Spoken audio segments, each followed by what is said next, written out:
Hi friends, আমি প্রিয়াঙ্কা চলে আসলাম মুখে জল আনা রেসিপি নিয়ে। দেখে তো অবশ্যই বুঝতে পারছো কিসের রেসিপি। হ্যাঁ, জলপাইয়ের মিষ্টি আচার।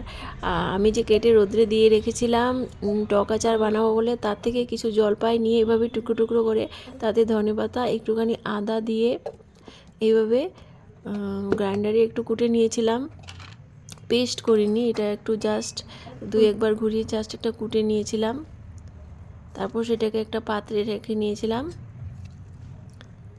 অনেকে জলপাইটাকে সিদ্ধ করে তারপরে এটা বানায়, কিন্তু আমি কাঁচাটাকে বানিয়েছিলাম। যেহেতু আমার সব রেসিপি শর্টকাট থাকে, আমি সব শর্টকাটে করি, তো কাঁচা জলপাইটাকে আমি এভাবে করে নিয়েছিলাম।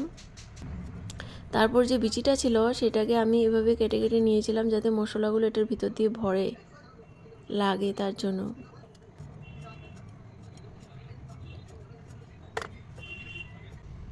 তারপর নিয়েছিলাম শস্য, মৌরি, কাঁচা লঙ্কা, শুকনো লঙ্কা আর তেজপাতা, আর গুড় তো লাগবেই। তারপর মিক্স মশলা, মৌরি গুঁড়ো, তেল, লবণ, বাস। তারপর কড়াই গরম করে তেল দিয়ে তার মধ্যে দিয়ে দিয়েছিলাম শুকনো লঙ্কা, তেজপাতা, মৌরি, গোটা মৌরি আর হলো শস্য, কাঁচা লঙ্কা, সবগুলো দিয়ে একটু ভেজে তারপর দিয়ে দিয়েছিলাম সেই জলপাইয়ের পুরানোটা। তারপর দিয়েছিলাম একটুখানি লবণ, লবণ তো লাগবেই। তারপর একটুখানি ভেজে একটুখানি জল দিয়ে দিয়েছিলাম, যেহেতু জলপাইটা কাঁচা ছিল। তারপর দিয়ে দিয়েছিলাম গুঁড়ো মশলা, মিক্স মশলা, মানে মৌরি মশলাটা আর কি, আর মিক্স মশলা। মৌরি গুঁড়ো করে এই মশলাটা বানিয়েছিলাম। আর মিক্স মশলা তো সব ধরনের যত মশলা আছে সবগুলো গুঁড়ো করে এই মশলাটা তৈরি করেছিলাম, তো সেটাও দিয়ে দিয়েছিলাম 2 চামচ। তারপর দিয়েছিলাম chilli flakes, red chilli flakes, সেটাও দিয়ে একটু ভেজে নিয়েছিলাম। তারপর সেই জলপাইয়ের বিচিগুলো দিয়ে দিয়েছিলাম, তারপর সবগুলো দিয়ে আবার ভেজে নিয়েছিলাম।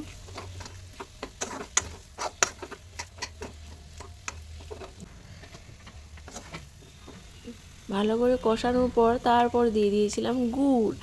গুড় বেশি বেশি করে দিয়েছিলাম, যেহেতু জলপাই টক, আর আমাকে ডক্টর বলেছে আমি টক খেতে পারবো না, তার জন্য আমি বেশি বেশি করে গুড় দিয়ে একদম পুরো মিষ্টি বানিয়ে ফেলেছিলাম।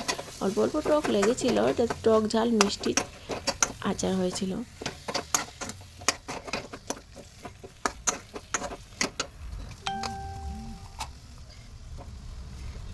এই দেখো আবার দিয়েছিলাম গুড়। জলপাইটা খুবই টক, তো তাই গুড়টা একটু বেশিই লাগে।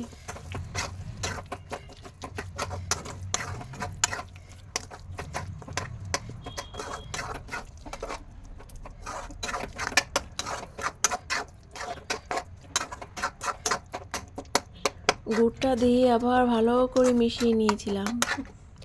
গুড়টা যে পর্যন্ত গলে না যায় সেই পর্যন্ত গুড়টা দিয়ে এইভাবে নাড়িয়ে নিয়েছিলাম।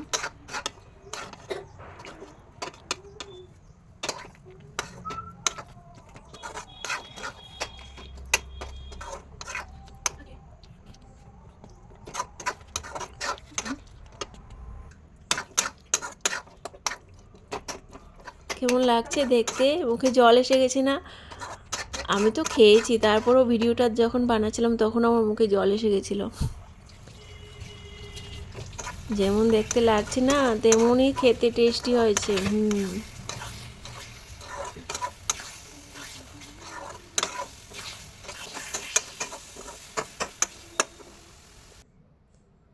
তো এই দেখো রেডি হয়ে গিয়েছিল স্পেশাল টক ঝাল মিষ্টি জলপাইয়ের আচার। তারপর আমি একটা টিফিন বক্সে ভরে নিয়েছিলাম। এটাকে আমি রেখে অল্প অল্প করে কয়দিন খাবো ঠিকই নেই। ভিডিওটা যদি ভালো লেগে থাকে তাহলে কিন্তু লাইক শেয়ার কমেন্টস করে দিও।